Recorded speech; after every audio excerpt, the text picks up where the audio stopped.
सच बोलूँ, अगर तुम्हारा फिजिक्स एंड केमिस्ट्री ज़ीरो है ना, फिर भी तुम 300 प्लस स्कोर कर सकते हो नीट में। मैं फालतू का मोटिवेशन नहीं दूंगी, मैं तुम्हें एग्जैक्ट प्लानिंग दूंगी जो तुम आज से ही फॉलो कर सकते हो। और हाँ, अगर तुम बायो पढ़ रहे हो बाकी चीज़ें इग्नोर करके, तो तुम ऑलरेडी बहुत बड़ी गलती कर रहे हो, ठीक है। सो पार्ट 1 में मैं बताती हूँ तुम्हें रियलिटी, जो कि नीट में सिर्फ बायो से सिलेक्शन नहीं होता है। तुम सोचोगे तुम बायो पढ़ लोगे, बायो 360 का है, तुम 300 प्लस मार्क्स स्कोर कर लोगे, तो तुम एक सेफेस्ट डिसेंट स्कोर ला रहे हो, बट ऐसा नहीं है। नीट सिर्फ बायो से नहीं हो पाएगा, मिनिमम तुम्हें फिजिक्स और केमिस्ट्री में भी स्कोर लाना पड़ेगा, ठीक है। अगर तुम्हारा फिजिक्स एंड केमिस्ट्री ज़ीरो पे है तो टेंशन मत लो। उसके लिए मैंने प्रीवियस वीडियो में भी ये चीज़ बताई है कि अब तुम 10 दिनों में थ्योरी पे तो बिल्कुल मत अटकना, थ्योरी को तुम इग्नोर कर दो, थ्योरी पे मत फंसना, तुम डायरेक्ट PYQs उठाओ। हो सकती है तुम्हारा कंसेप्ट क्लियर ना हो, तुम्हें थोड़े इश्यूज़ हो, दिक्कत हो, बट अब हमारे पास कोई ऑप्शन नहीं है। मैं भी उन स्टूडेंट्स में से हूँ। मैं भी अब क्या करूँगी, डायरेक्ट क्वेश्चन उठाऊँगी। एटलीस्ट 10 से 15 साल पहले के मैं PYQs उठाऊँगी। सेम टाइप के क्वेश्चन नॉर्मली रिपीट होते हैं, ठीक है, एंड हमें आइडिया हो जाता है पैटर्न का। तो रोज़ 25 से 30 क्वेश्चन प्रैक्टिस करो। जो समझ ना आए, जो तुम्हें लगे कि बिल्कुल ही समझ नहीं आ रहा है, बस उन टॉपिक्स को, उन क्वेश्चंस को तुम एक लेक्चर देख के समझने की कोशिश कर लो, ठीक है। इससे तुम ज़्यादा नहीं तो ज़ीरो से कम 50 प्लस 80 मे बी 100 स्कोर कर सकते हो फिज़िक्स में, ठीक।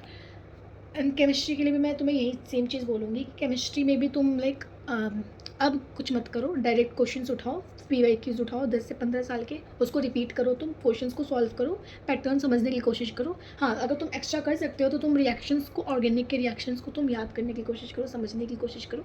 बाकी एज सच कोई केमिस्ट्री, सबका थोड़ा तो फिज़िक्स से बेटर ही होता है, ठीक। एंड अगर मैं बायो को बूस्ट करने का इन 10 दिनों में एक आइडिया शेयर करूँ, तो वो ये होगा कि line by line NCERT read करो। मैंने स्टार्टिंग से ये चीज़ बोली है, एंड बाकी सब भी बोलते हैं जिससे तुम जाके सजेशंस लोगे कि बायो को तुम line by line NCERT read करो। रोज़ 2 चैप्टर्स उठाओ, सेम दिन में तुम PYQs भी सॉल्व करो, चैप्टर पहले फिनिश करो, देन तुम PYQs को सॉल्व करो, एंड हर थर्ड डेज पे तुम रिवीजन करो एंड टेस्ट बनवाओ ChatGPT से। मैं ChatGPT का बहुत यूज़ करती हूँ। लास्ट तो कुछ टाइम से मैं ज़्यादा यूज़ कर रही हूँ। कुछ मेंटली, इमोशनली भी प्रेशर, जो भी चीज़ें एग्ज़ाम्स को लेके, अपनी लाइफ को लेके, बहुत सारी चीज़ें हैं मेरी ज़िंदगी की जो मैं आगे और शेयर करूँगी। तो उन रीज़न्स से मैंने ChatGPT का यूज़ करना शुरू किया था, बट अभी मैं इसका बहुत सही यूज़ कर रही हूँ। तो तुम भी ये चीज़ कर सकते हो। ChatGPT को खोलो, तुम बताओ कि तुमने ये चैप्टर्स किए हैं। फॉर एग्जांपल तुमने बायोमोलिक्यूल्स और तुमने प्रिंसिपल इनहेरिटेंस किया है, तुमने रीड कर लिया, सब कर लिया। तुम मुझे एक लास्ट 10 ईयर्स के PYQs दे दो एंड मोस्ट एक्सपेक्टेड क्वेश्चंस दे दो जो नीट 2026 के हैं। वो क्वेश्चंस तुम्हें दे देगा, तुम उसको सॉल्व करो, ठीक। तो तुम्हें ये करना है, रोज़ 2 चैप्टर उठाना है बायो का, सेम डे पे PYQs करना है, हर थर्ड डे पे रिवीजन करके टेस्ट देनी है एक छोटी सी, ठीक। इससे तुम 360 में से 180 से 220 के बीच में ईजिली स्कोर कर सकते हो बायो में। बाकी अब तुम पे डिपेंड करता है कि तुम्हारी स्टडी तुमने कैसी रखी है, ठीक है। अब मैं नेक्स्ट चीज़ बताऊँ तुम्हें, तो टेंशन लेने की ज़रूरत बिल्कुल नहीं है, स्ट्रेस मत लो, चिल रहो। हर साल स्टूडेंट्स आते हैं, प्रिपरेशन करते हैं, डिमोटिवेट होते हैं, मोटिवेट होते हैं, रीस्टार्ट करते हैं हमारे जैसे। उन सब में एक चीज़ कॉमन रहता है जो उनको आगे तक ले जाता है, वो है हार नहीं मानना, गिव अप ना करना।